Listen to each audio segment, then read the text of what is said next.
Welcome to Health Center at S.U.N.Y Downstate, where your health is our first priority. My name is Anika Daniels-Osaze, and I'm your host for today's show. Today's topic will be Alzheimer's, and I have the pleasure of introducing two guests who are experts in the field.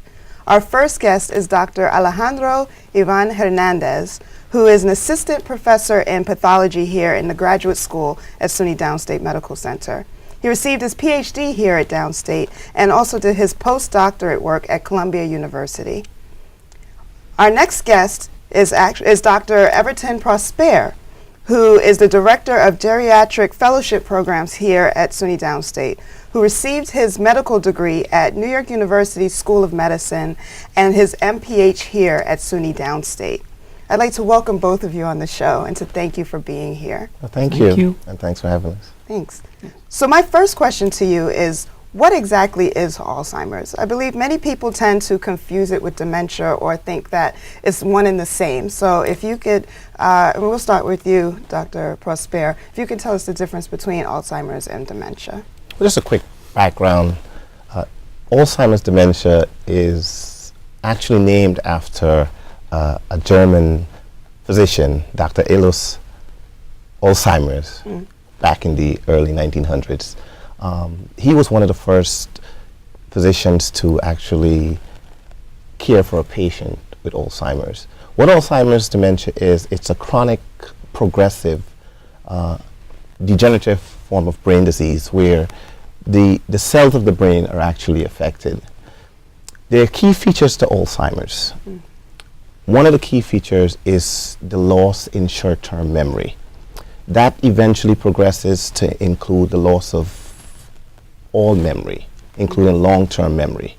But if I should backtrack, dementia in and of itself, by definition, is forgetfulness or cognitive impairment. So Alzheimer's dementia would be a subset of dementia. It would fall under the category of dementia. In other words, there are other things that can cause dementia, and Alzheimer's dementia is one type of dementia. This is a very important topic because Alzheimer's dementia is very common or very prevalent in elderly people. It usually doesn't happen to individuals below the age of 60, but as you get older, usually above age 65, and in older adults, the incidence or prevalence of Alzheimer's disease increases. There are other features to Alzheimer's besides the forgetfulness.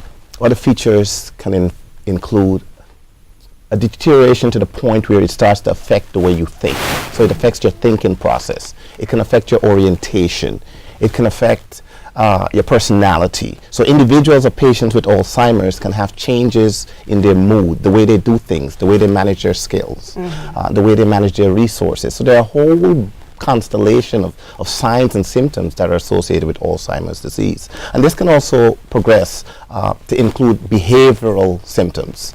Behavioral symptoms can be things like aggression or agitation. It may also include the individual forgetting where they are and starting to wander, maybe wander outside the house and getting lost. It can include psychosis. Psychosis with features of hallucinations. So the individual may hear things that are not really there or may see things that others may not see. So this is how you can distinguish it from someone who's just aging. Correct. So these are key features of Alzheimer's dementia that tend to be debilitating and may not be in and will not be in individuals who are just having a normal forgetfulness related to aging. Correct. And now, are there stages? Are there different stages where you see that it's getting progressively worse? And are there things that you can do to try to slow down the process? Well, we can categorize dementia into mild, moderate, and severe forms. In the initial phase, the mild form, there may be just subtle changes in memory. In terms of the severe form, which is on the other side of the spectrum, it starts to impact basically any and everything you can do. So one of the key things that we talk about in terms of impacting the things you're able to do is impacting your activities of daily living, the things you do daily. So your ability to care for yourself may be affected. Whether or not you can shower or groom or even transfer from bed to floor to bathroom. Your ability to cook and to clean and to manage your finances, all these things can get impacted. So from one spectrum where you appear relatively normal and the signs of Alzheimer's may be subtle, to the other extreme where you're not able to do anything for yourself. Okay. Now, you're also affiliated with the Center for Excellence in Alzheimer's Disease here, which we call SEED at Downstate. Correct. What kind of services do they provide for patients that are dealing with Alzheimer's, or even family members who are dealing with their loved ones who have Alzheimer's? Well, the Center of Excellence for Alzheimer's Disease is actually a great program that we have here at Downstate.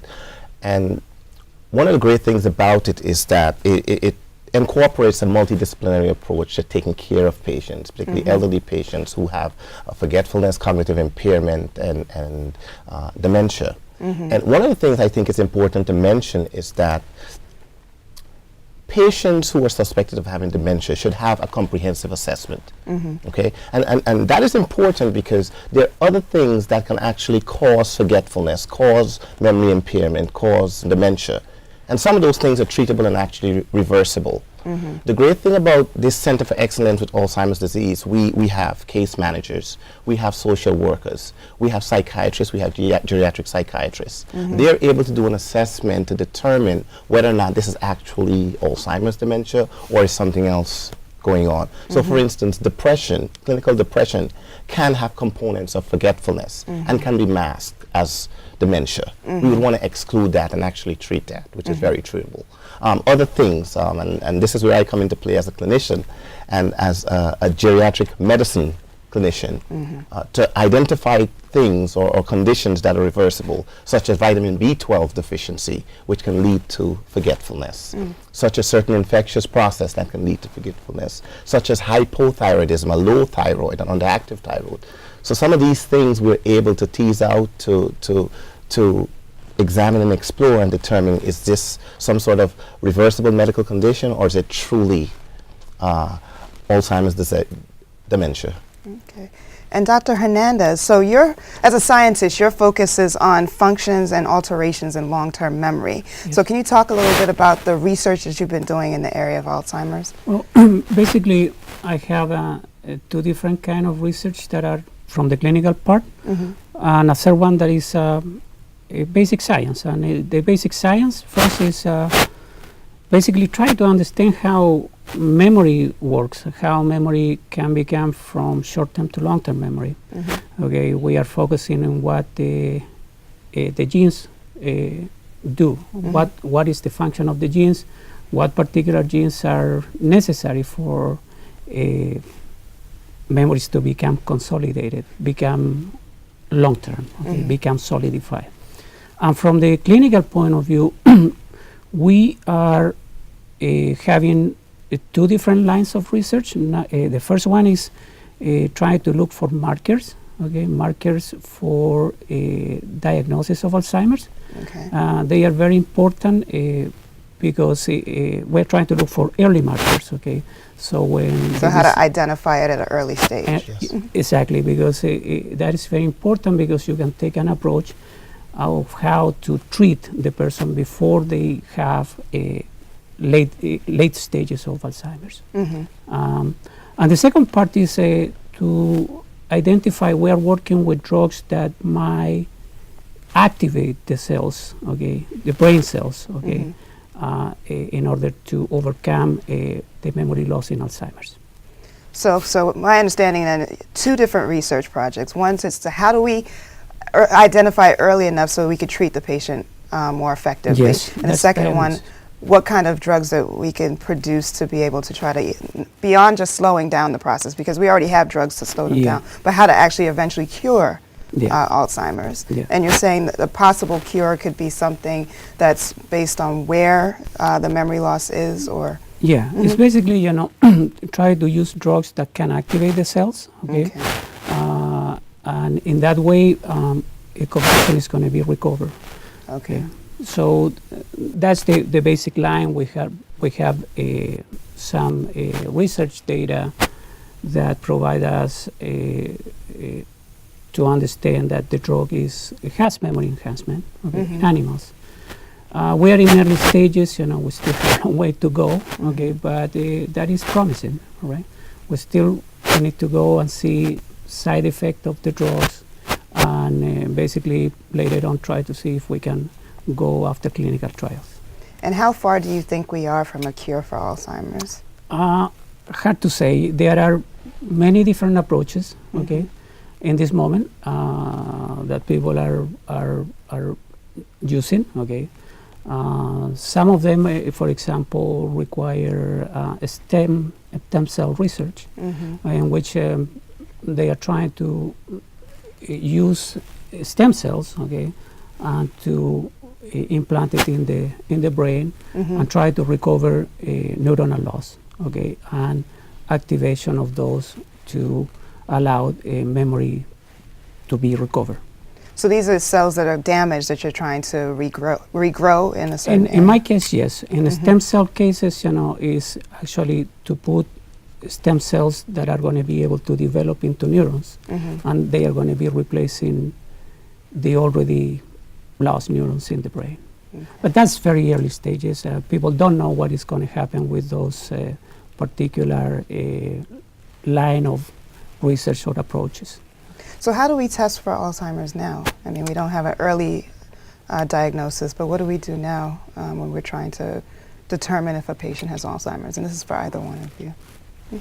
So one of the key concerns with Alzheimer's disease is that we consider what's called a diagnosis of exclusion. Okay.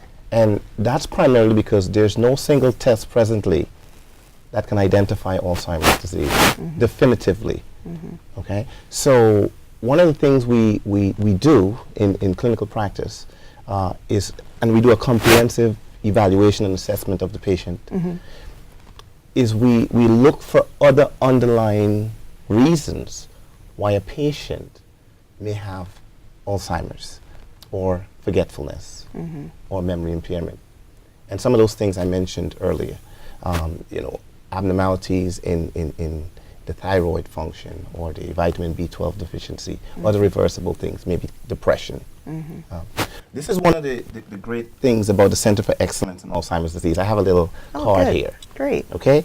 Because it offers a tremendous amount of information. One of the things that this program offers, aside from the comprehensive evaluation, is that we offer or provide behavioral management and support groups. Okay? We provide support groups for family members, support group for caregivers. We have educational support groups, key support groups. There's ongoing treatment options for dementia. We have social workers, we have case managers who can educate or inform about resources that are available in the community. We can have identification bracelets and dementia bracelets. We can have information or legal information, financial information that would help the family and the caregiver. We can have information on when would be best to maybe transfer the patient to maybe a skilled nursing facility. So there's a variety of information out there, maybe even day programs. Okay, so one of the advantages of this comprehensive Center of Excellence for Alzheimer's Disease is that we have all these resources in one common place. Okay, as I mentioned earlier, we have the psychiatrist, geriatric psychiatrist, along with some of the other resources. Wow, that's amazing. And these are things I wish I had known earlier when, I have a family member who's actually dealing with Alzheimer's dementia. And it's hard for the family because you get frustrated and you try not to be frustrated. There are times when they're very confused. They say things that are upsetting. They might say things that are not true. And you don't want to take it personal, because after a while you forget that this person needs your assistance. They need you to be compassionate and to step back and realize they don't always know what they're saying. They're not aware of what they're saying. Exactly. They don't remember. Yeah, and I remember, first dealing with my grandmother when she had this issue. I didn't know exactly where to turn, so I'm glad to know now, about the center that we have here and that we can utilize those kind of resources. Now, I know, Dr. Hernandez, earlier we were talking when I met with you about how quickly Alzheimer's is growing in the community. You mentioned that within a period of how many years? So basically, by the year of 2050, the amount of people that are having Alzheimer's is going to triplicate in this country. And that is because we have the baby boom generation, okay? And basically all of those people from the baby boom generations are going to be hitting, the disease early. and we are going to have a population that is aging in this moment, and we are going to have a tremendous problem if we don't address it. It's going to be an economical problem, for the country and for the families, because we are at this particular point not prepared to have that amount of people with the disease. Yes. Wow. Just to add, if I may add a little Sure. to what the doctor was saying here. As I mentioned earlier, it's usually rare to see someone with Alzheimer's dementia under the age of 60. As you hit 65, the incidence increases. It's approximately 5% per year. Once you hit 85, it can be as high as 50%. Wow. So the number skyrockets. As the population ages, the incidence or prevalence of Alzheimer's goes up. So it's important to increase awareness, awareness of the disease, and awareness of the resources that are available to help the family, the patient. Yeah, it's important to educate the family, especially all of the alternatives that they are now, and hopefully, in the future, hopefully we're going to have more. Wow. Okay. So now we know that early diagnosis would be helpful, and we don't have the cure just yet. But in the meantime, what role does diet and exercise play, if any, in trying to slow down the process of Alzheimer's? There are some research, that are early, but what is known is that Mediterranean Mediterranean diet? diet, can help, and also antioxidants, the consumption of antioxidants, because in Alzheimer's disease, it is known that the cells, suffer oxidation. So by supplementing that, it can slow down the process. This is what is sad in this moment, but it's early stages too. And now with exercise, how does that help? Well, I'm 100% in agreement with the antioxidants, particularly vitamin E. But diet and exercise in general, if I can just backtrack a little. Sure.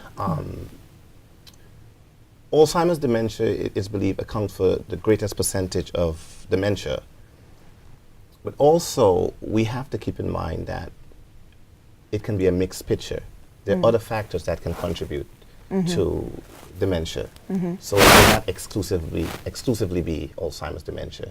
So what we call mini strokes or multi-infarct dementia. So the circulation to the brain being impacted. All of that can affect the memory. So when you look at an individual, it may not just be exclusively one versus the other. That said, overall, diet and exercise is essentially, it's greatly important. And so what I tend to recommend in clinical practice, yes, eating right and staying active as much as possible, right? So in essence, we need to manage the blood pressure, which would lower your risk of strokes or even mini strokes. Manage the sugar, manage the cholesterol, remain physically active. And all of that is good for cardiovascular health. It's good for the health of the brain as well. What do you think are the most challenging patients that you've had? What do you think the issue is? Is it non-compliance, maybe not trying to take the medication that you've given them? Is it maybe not accepting the fact that they have Alzheimer's, or maybe their family members not providing support? What do you think are some of the challenges that are the patients that you've seen that are dealing with it? Well, it's a combination of some of those things that you mentioned. Oftentimes you may have a patient who is independent and therefore doesn't have a support system around. Or the family members may not be in the same household. And so to recognize the disease process, which can be subtle initially, is very difficult, very challenging.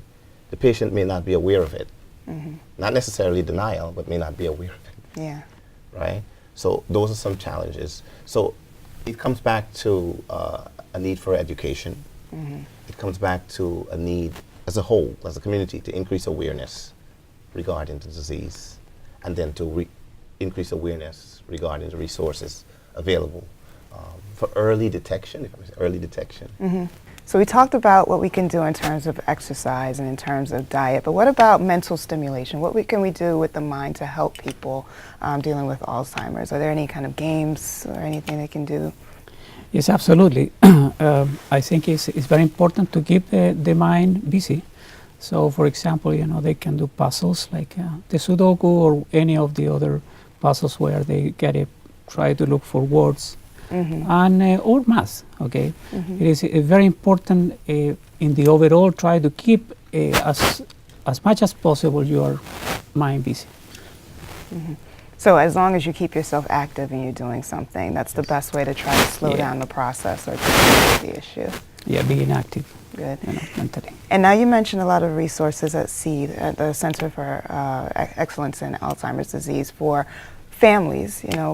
What is your best advice to a family member in terms of being patient? Like how do you get them past the anger or the frustration that they're feeling when they're doing I think a great resource is the Center for Excellence for Alzheimer's Disease, as I mentioned, and we partner with CareKind and Sunnyside Community Services. If they would reach out to us, at the Center of Excellence for Alzheimer's Disease, we'd be happy to offer them a lot of information. We have caregiver support groups, we have educational groups. One of the challenging things in dealing with individuals who have Alzheimer's disease is getting to the place where you accept that really and truly these individuals, these family members, these patients don't really understand, don't really know what they're doing.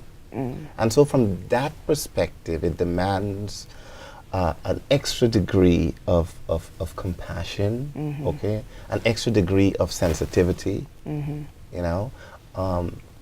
in situations where, and we mentioned some of these features earlier, in situations where the family member with Alzheimer's can be aggressive or have some degree of psychosis, there are medications that can be given to abate some of those symptoms. But in a general sense, patients with Alzheimer's disease need a kind of gentler, approach. They need a support system around them to help them just to get through.